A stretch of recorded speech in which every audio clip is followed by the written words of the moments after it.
All right, obviously, happy for our guys to be able to find a way. Whenever you're working with guys that are 18 to 22, you know that not every game is going to be perfect. And for us to be able to rally and surround each other, I thought was a sign, hopefully, in the right direction of having different guys step up and help each other out as we continue to grow together as a team.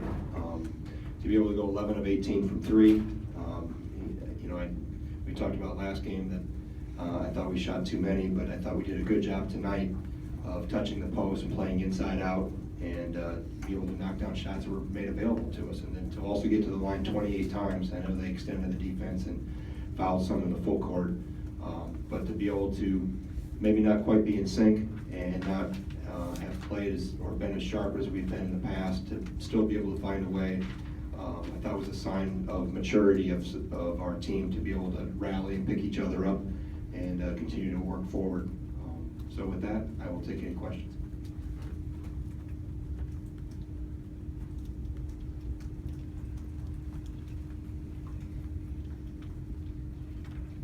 Tom?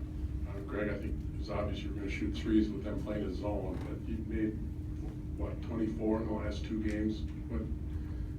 And was Ohio State, they didn't play a zone. What's going on there with the threes? Well, the word is out that we like to touch the post. We kept it a secret as long as we could, but now it's out. So between them playing the zone, which I anticipated, I had a hunch they would after going back through their game Saturday with Rutgers and how they had some success with it. I figured we would see it, not only from that standpoint that they had success with it Saturday, but also from the standpoint of it forced us to play more on the perimeter. Fortunately for our guys, we didn't get 2-3 happy from the standpoint of we still tried to touch the post as much as possible. I think the biggest thing is that we didn't convert, we didn't finish. We had a lot of good looks in the first half and got the ball deep and either didn't convert at the free throw line or didn't convert when we had the ball pretty deep in the post. So between them playing zone and then when they did go man, they doubled, which they had shown that all year.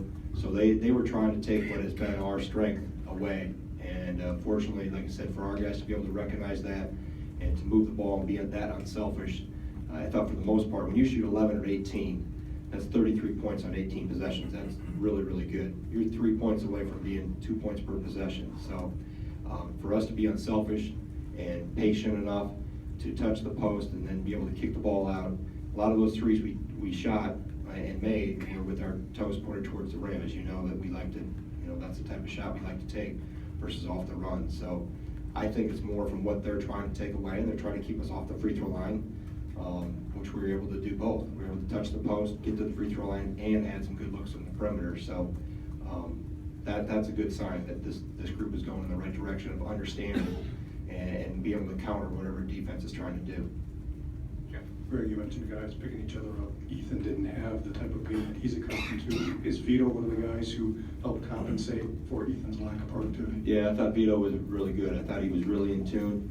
And he was able to get a lot of shots into his honey hole, so to speak, that 15 to 22 feet range. He likes that spot, and he's pretty comfortable with that. And I thought the second half, I thought Alex really gave us a boost. I thought his energy level went up a lot at halftime, and I thought as a whole, I thought that group that was Showalter, Hill, Illikainen, Vito, and Nigel on the floor, we were able to make some hustle plays, and that got us going a little bit when we were stagnant at times, and just beating them to loose balls, getting some offensive rebounds and converting those, that jump-started us there in the second half. Back. Do you feel that despite a win and a solid win and 6 straight wins, that the level of play is going to need to be upped with these next 2 really tough road games?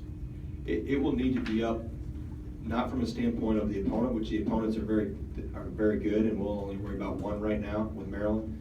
But how we perform is more of my concern than anything else, and what the opponent is doing or will be doing. And there'll be a lot of things from this film tonight that we'll have to get better at and correct. And like I said, I told the team in the locker room, fortunately we were able to catch ourselves and correct some things that were going haywire a little bit. And also, fortunately, we had guys come off the bench and different guys step up and help us. So we know what's coming. We know Maryland's a really good team, and Mark's done a really good job of assembling that group and their experience. They're very similar to assemble-wise how we were last year. We got a lot of talent and their experience. So the opponent isn't as much of my concern as making sure we're doing things the right way and worried more about my team than what's coming down the road in terms of a specific opponent. Yeah, Greg, you mentioned Kane, and I looked in the first half like he was tentative. I think he got a shot blocked and then didn't know what to do around the basket. What was the difference in the second half? And kind of a two-part question, how important was that play where I think you were up 11, he grabbed the offensive rebound and fed Vito? Well, I think just the energy level that he brought. I thought he was a little, maybe a half step slow the first half for whatever reason. And, you know, for him to, I think also too, he was a little hesitant in terms of was he getting double teamed in the post, was he not? You know, he probably should have kicked one of those out that he got blocked. But then he also had the travel in there too when he was actually one-on-one, and I don't know if he really realized he was one-on-one. As much as we worked on double teams in the post, maybe I worked on it too much in the last couple days that I got him a little skittish in terms of where it was coming from. But I thought in the second half, he got going because his energy level went up and he really made some hustle plays. And that, it's not by accident. When you do those little things well, some really good things happen. And you know, we'll take that extra effort anytime we can get it.